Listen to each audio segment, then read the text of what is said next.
अस्सलामुअलैकुम दोस्तों, the digital decade की टीम की तरफ से मैं आपको चैनल पर वेलकम करता हूं। दोस्तों, मेरा नाम अली रियाज़ है और आज हम क्रिप्टो करेंसी के हवाले से बात करेंगे। तो दोस्तों, जैसे कि आप जानते हैं, क्रिप्टो करेंसी के हवाले से बहुत सारे लोगों को नॉलेज है। बहुत सारे लोग ऐसे भी हैं जिनको नॉलेज नहीं है।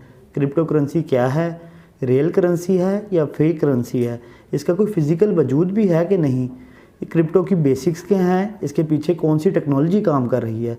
बहुत सारे दोस्त ऐसे हैं जिनको इसके हवाले से बहुत सारे डाउट्स हैं क्रिप्टो करेंसी के हवाले से। तो आज कोशिश करेंगे कि उनके ये डाउट्स इस वीडियो में क्लियर करें और मैं उम्मीद करता हूँ आज की वीडियो के बाद आपके बहुत सारे क्रिप्टो करेंसी के बेसिक डाउट जो हैं आपको उसके हवाले से हैं वो ख़त्म हो सकेंगे। तो आएँ वीडियो शुरू करते हैं। आज की वीडियो के हमारे 4 टॉपिक्स हैं। Number 1 history of currency, number 2 decentralization and centralization, number 3 how to invest in crypto currency, number 4 profit and loss in crypto currency. आएँ स्टार्ट करते हैं अपने पहले टॉपिक से जो है हिस्ट्री ऑफ करेंसी। तो करेंसी से बात करने से पहले हम बात करेंगे वो सिस्टम जिसकी वजह से बाद में करेंसी का इजाद हुई। वो सिस्टम क्या था? वो था बार्टर सिस्टम। बार्टर सिस्टम 10,000 साल पुराना सिस्टम है। इसमें क्या होता था, लोग गुड्स एक्सचेंज करते थे। फॉर एग्ज़ाम्पल, आपके पास गंदम है, आपको अब राइस चाहिए, तो आप कोई ऐसा इंसान ढूंढते थे जिसके पास राइस हो और उसको आपसे गंदम भी चाहिए हो। तो आप क्या करते थे, उसके बात करते थे कि भाई आप मुझे 1 किलो जो है वो राइस दे दो और मैं आपको बदले में 1 किलो गंदम दे दूँगा। तो वो इस तरह एक्सचेंज हो जाता था।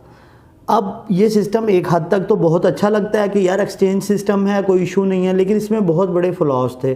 फ्लॉज क्या थे कि अगर आप ऐसा बंदा आपको ढूंढना पड़ रहा है जिसके पास राइस है, अगर आपके पास गंदम है, आप ज़रूरी नहीं है हर बंदे को आपसे गंदम ही चाहिए हो, किसी को कोई और चीज़ भी चाहिए हो सकता है, किसी को एप्पल चाहिए हो सकता है, सेब चाहिए हो सकता है। तो उस सिस्टम में ये फ्लॉ था कि अगर आपको गंदम के बदले राइस चाहिए तो आप राइस वाला बंदा ढूंढते थे, ऐसा बंदा जिसको आपसे भी गंदम चाहिए होती थी। तो ये काफ़ी डिफ़िकल्ट काम हो जाता था और इधर क्वांटिटी का भी इशू होता था। फॉर एग्ज़ाम्पल, अगर किसी इंसान को मीट चाहिए, आपके पास एप्पल है, आप उसके बात करते हो कि मुझे मीट चाहिए, तो वो क्वांटिटी तय करना बहुत मुश्किल हो जाता था कि इतने एप्पल के बदले इतना मीट मिलेगा। अब एक के पास अगर काऊ है तो वो काऊ की कितना गोश्त देगा तो वो एप्पल के बराबर बनेगा। तो एक सबसे बड़ा इशू इस सिस्टम में ये था। तो लोगों ने क्या किया, तुर्की के लोगों ने सबसे पहले 600 BC के अंदर क्या किया कि उन्होंने कॉइन ढालने लग गए सोने के कॉइन रोज़मर्रा की अशिया ख़रीदने में वो यूज़ करने लग गए। ये सिस्टम भी काफ़ी हद तक चलता रहा, लेकिन इसमें भी एक फ़्लॉ था।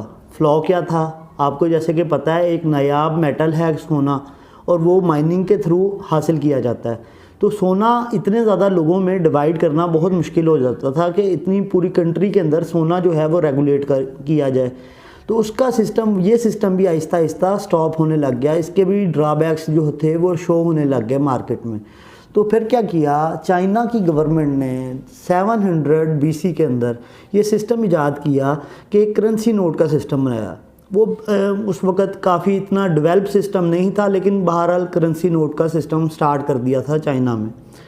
तो उन्होंने करेंसी नोट जो थे वो सोने के बदले करेंसी नोट जारी करते थे। एक सर्टेन अमाउंट सोने की रख लेते थे, उसके अगेंस्ट इतने करेंसी नोट जारी होंगे। लेट्स सपोज अगर गवर्नमेंट के पास 1 किलो सोना है तो वो 1 किलो सोने की जो अमाउंट थी उतने ही करेंसी नोट जारी कर सकते थे, इससे ज़्यादा नहीं कर सकते थे। इसे गोल्ड स्टैंडर्ड कहते हैं। कोई भी गवर्नमेंट ये काफ़ी हद तक पूरी दुनिया में ये जो निज़ाम था गोल्ड स्टैंडर्ड का ये रिवाज पा गया था। लेकिन इसका भी इशू था, जो डेवलपिंग कंट्रीज़ थे वहाँ तक तो ये बात ठीक थी, लेकिन जो तरक्की याफ्ता कंट्रीज़ थी या डेवलप्ड कंट्रीज़ थे उनकी ग्रोथ बहुत तेज़ी से हो रही थी, तो उनके लिए सोने के उस तरह के ज़खायर पैदा करना मुश्किल हो गया था। अब क्या होता था कि गोल्ड तो आपको इतना ही, जितने पैसे छाप रहे हैं उतने ही आपको गोल्ड चाहिए। तो उसमें इश्यूज ये थे कि गोल्ड माइनिंग के थ्रू प्रीशियस मेटल है, तो उतना गोल्ड जो था वो पैदा करना या माइनिंग करना मुश्किल हो गया था। तो ये सिस्टम भी आहिस्ता आहिस्ता ख़त्म कर दिया गया। फिर क्या हुआ, करेंसी का ही सिस्टम दोबारा जो चल रहा था उसको इस सिस्टम पे ले गया है डिमांड एंड सप्लाई के ऊपर, कि जितनी डिमांड होगी कंट्री उतने ही नोट छापेगा। डिमांड ज़्यादा है तो ज़्यादा छापेगा, डिमांड कम है तो कम छापेगा।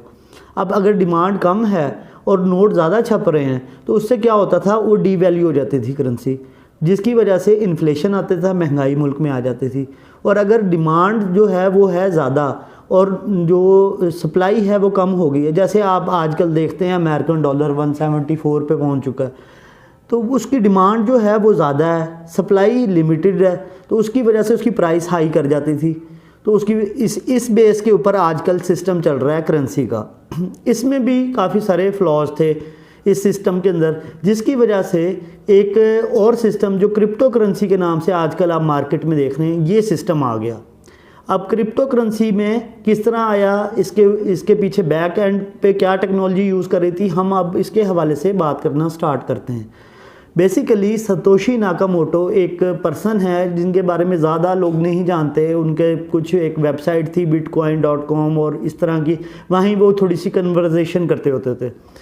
तो उस कन्वर्सेशन के दौरान पता चला कि एक इंसान है सतोशी नाकामोटो, उसने वाइट पेपर एक छापा है। वाइट पेपर किस चीज़ पे छापा है? उसने बिटकॉइन पे छापा है। बिटकॉइन के ऊपर वाइट के पेपर के अंदर उसने डिटेल दी हुई थी कि इसके पीछे जो टेक्नोलॉजी है वो कौन सी टेक्नोलॉजी यूज़ कर रहा हूँ। वो टेक्नोलॉजी का नाम था ब्लॉकचेन। दोस्तों, अब आप मुझसे पूछेंगे ब्लॉकचेन क्या होती है। अब ब्लॉकचेन जो है, इसके ऊपर 1991 में लोग तब से इस पर वर्क कर रहे थे साइंटिस्ट, लेकिन इसका जो प्रैक्टिकल एप्लीकेशन है वो पहली दफ़ा सतोशी नाकामोटो ने दी। वो किस शेप में दी? बिटकॉइन की शेप में, क्रिप्टो करेंसी की शेप में। अब इसमें क्या हुआ, ब्लॉकचेन, आप पूछेंगे ब्लॉकचेन क्या है। ब्लॉकचेन ऐसा है कि ब्लॉकचेन एक ब्लॉक्स की लड़ी है, जैसे आप हार की लड़ी होती है, इसी तरह ब्लॉक्स जो होते हैं आपस में जुड़े होते हैं, और वो जो उनकी चेन है वो इतनी लंबी चलती जा रही है। 2007 से अभी तक बिटकॉइन की ब्लॉकचेन चल रही है। इसमें क्या होता है, जब भी आप कोई ट्रांजैक्शन करते हैं तो उसमें एक ब्लॉक ऐड हो जाता है। एक ब्लॉक ऐड हो गया ट्रांजैक्शन की। अब वो ब्लॉक क्या होता है? वो ब्लॉक होता है जितनी भी इंफॉर्मेशन होती है, आपने कितने बिटकॉइन जो हैं वो परचेज़ किए थे, कितने बिटकॉइन सेल कर दिए, उसका एक पूरा ब्लॉक बन जाता है। और वो ब्लॉक जो होता है वो हमेशा के लिए सेव हो जाता है। इस ब्लॉक को हैक नहीं किया जा सकता, इसको ट्रांसफ़र नहीं किया जा सकता, इसको चेंज नहीं किया जा सकता, क्योंकि इस ब्लॉकचेन टेक्नोलॉजी के अंदर AI टेक्नोलॉजी भी ऐड होती है, आर्टिफिशियल इंटेलिजेंस, आप लोगों को तो पता है जैसे। तो ये इतना पायदार सिस्टम था कि इसको चेंज नहीं किया जा सकता, इसको हैक नहीं किया जा सकता, और अभी तक ये सिक्योर टेक्नोलॉजी है। अभी तक जितनी भी सिस्टम के हवाले से टेक्नोलॉजीज़ बनी हैं।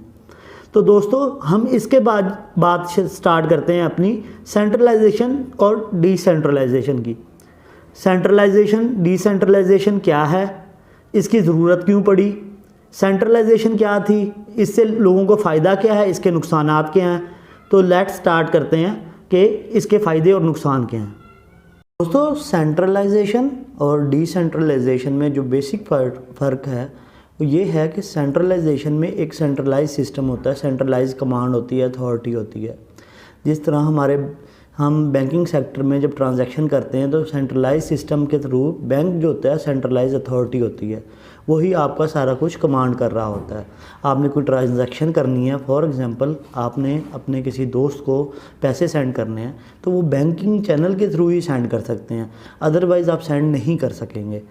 तो इसी तरह सेंट्रलाइज सिस्टम की ये रिस्ट्रिक्शन है कि थर्ड पार्टी हमेशा आपकी कमांड जो होगी वो कंट्रोल कर रही होगी, वो उसके थ्रू ही आप सेंड कर पाएंगे। लेकिन जब आप डिसेंट्रलाइज सिस्टम की बात करते हैं तो डिसेंट्रलाइज सिस्टम के अंदर कोई थर्ड पार्टी नहीं होती, आप पर्सन टू पर्सन कनेक्ट करते हैं। जैसे कि आपने अपने किसी दोस्त को यूरोप में पैसे सेंड करने हैं, तो वो आप डायरेक्टली उस दोस्त को सेंड कर सकेंगे थ्रू एक छोटी सी एप्लीकेशन होगी और उसके थ्रू कर देंगे।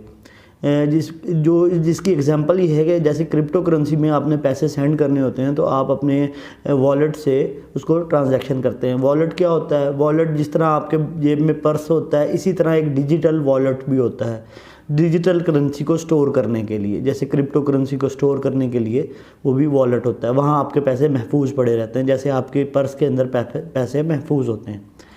तो दोस्तों इन दोनों सिस्टम्स को बताने की बेसिक वजह क्या है, डिसेंट्रलाइज और सेंट्रलाइज सिस्टम को बताने की बेसिक वजह आपको ये समझाने के लिए बताया जा रहा है कि डिसेंट्रलाइज सिस्टम एडवांस सिस्टम है। इसमें कोई थर्ड पार्टी इंटरफेयर नहीं कर सकती, कोई चेक एंड बैलेंस नहीं आपके ऊपर इस हवाले से हो सकता कि आपने कितने पैसे किसको भेजने हैं। बैंकिंग सेक्टर के थ्रू जब भी आप किसी को पैसे सेंड करेंगे तो उसमें आपको बैंक से भी अप्रूवल चाहिए होगी, गवर्नमेंट से भी अप्रूवल चाहिए होगी। लेकिन जब आप पैसे डिसेंट्रलाइज सिस्टम के थ्रू क्रिप्टो एक्सचेंजेस के थ्रू सेंड करेंगे तो उसमें आपको कोई गवर्नमेंट अप्रूवल या बैंकिंग अप्रूवल नहीं चाहिए होगी। आप विद इन फ्यू सेकंड और मिनट्स आप अपने पैसे जो होते हैं वो दुनिया में कहीं भी सेंड कर सकते हैं और इस पर चार्जेस भी मिनिमम लगते हैं। ये जो अब आप कहेंगे सेंट्रलाइज सिस्टम में तो अथॉरिटी है, हमारे ग्रीवियंसेस देखे जा सकते हैं, कोई फ्रॉड होगा तो। डिसेंट्रलाइज सिस्टम में भी जो अथॉरिटी है वो समझें ब्लॉकचेन ही है, लेकिन ये होता है कि आप ट्रांजैक्शन आपकी वहाँ पर सेव की जाती है, आपकी आइडेंटिटी रिवील नहीं होती, लेकिन आपकी ट्रांजैक्शन देखी जा सकती है कि ये पैसे इस एड्रेस से इस एड्रेस पे गए हैं, लेकिन आपकी आइडेंटिटी जो होती है वो खुफिया रखी जाती है, उसमें रिवील नहीं की जा सकती। तो एक पॉइंट तो major point difference decentralize centralize. और बेसिकली क्रिप्टो को बनाने का वजह ही ये थी कि डिसेंट्रलाइज सिस्टम हो, हर कोई अपना बैंक खुद हो, किसी पे डिपेंडेंसी ख़त्म हो जाए। जिस तरह हमारी अभी ट्रांजैक्शन के लिए डिपेंडेंसी बैंक्स पर है, लेकिन डिसेंट्रलाइज सिस्टम में, क्रिप्टो सिस्टम में हमारी डिपेंडेंसी बैंक से ख़त्म हो जाती है। हम अपने आप के खुद बैंक होते हैं, हमारा एक वॉलेट होता है, उसके अंदर हम पैसे रख लेते हैं। जैसे आपको बताया, आपका बटुआ है, आप जेब में पैसे अपने रखते हैं। तो दोस्तों इसके बाद हम बात करते हैं क्रिप्टो के अंदर आप इन्वेस्ट किस तरह कर सकते हैं। हर इंसान को जब वो पता चलता है कि यार फ़लाँ इंसान ने इतने पैसे बना लिए क्रिप्टो से, फ़लाँ इंसान ने, इसको बेसिक्स कहाँ से स्टार्ट होती है। तो क्रिप्टो की एक्सचेंजेस है, जैसे फॉरेक्स एक्सचेंज है, स्टॉक एक्सचेंज है, यहाँ आप अपने पैसे इन्वेस्ट करते हैं। इसी तरह क्रिप्टो की भी डिफरेंट एक्सचेंज है, प्लेटफॉर्म है, डिजिटल प्लेटफॉर्म है, जैसा कि बाइनांस है, ओकेक्स एक्सचेंज है, बिटमार्ट है। तो आप लोग यहाँ जाके अपने पैसे ट्रांसफ़र करते हैं और यहाँ से कोई भी सिक्का परचेज़ करके और उसको आगे ट्रेडिंग उसके साथ कर सकते हैं। तो ये basically how to invest in crypto हो जाएगा आप। और इसके बाद हम जब बात करेंगे profit and loss in crypto की, तो मैं आपको कुछ इधर मशवरे देना चाहूँगा इस हवाले से कि जब भी आपने क्रिप्टो में इन्वेस्ट करना है तो आप कोशिश करें आपकी वही अमाउंट आप लोग इन्वेस्ट करें जिसका आपको लॉस होने का या ज़ाया होने का कोई इशू ना हो, जिसकी वजह से आपको या आपको कोई प्रॉब्लम ना हो। बहुत से लोग देखे हैं जो इन्वेस्ट करते हैं, लॉस होता है, वो अपनी जमा पूंजी इन्वेस्ट कर देते हैं, लॉस होता है तो फिर वो हार्ट पेशेंट बन जाएंगे या और सीरियस मेडिकल कॉम्प्लिकेशंस उनके साथ हो जाती है। तो पहले तो ये करना है। दूसरी चीज़, अगर आप लॉस से बचना चाहते हैं और प्रॉफिट में रहना चाहते हैं तो दो चीज़ें आपको सीखना बहुत ज़रूरी है, एक फंडामेंटल एनालिसिस और दूसरी टेक्निकल एनालिसिस।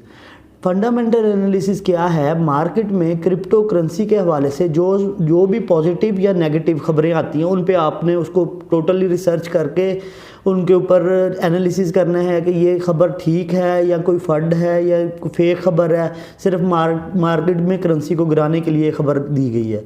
जैसे कुछ अर्से पहले चाइना के हवाले से खबरें आ रही थी कि चाइना ने जी बिटकॉइन पे बैन लगा दिया। चाइना तकरीबन 90 दफ़ा बैन लगा चुका है और ये खबर बार बार रिपीट किए जाते हैं ताकि करेंसी को डीवैल्यू किया जा सके। आप लोगों को पता है अगर किसी चीज़ की वैल्यू ही गिर जाएगी तो वो उसको कौन ख़रीदेगा, इसलिए इसकी डीवैल्यू करने के लिए इस तरह की फ़ेक खबरें भी फैलाई जाती हैं और कुछ अच्छी खबरें भी होती हैं। जैसे एल सल्वाडोर है, उसने बिटकॉइन को as a crypto currency accept कर लिया और अपने मुल्क के अंदर एज ए करेंसी का दर्जा दे दिया उन्हें। तो ये कुछ खबरें हैं जिसकी वजह से आप प्रॉफिट और लॉस के अंदर जा सकते हैं, तो इन पे नज़र रखने की ज़रूरत है। इन्हें फंडामेंटल एनालिसिस करते हैं। दूसरी है टेक्निकल एनालिसिस।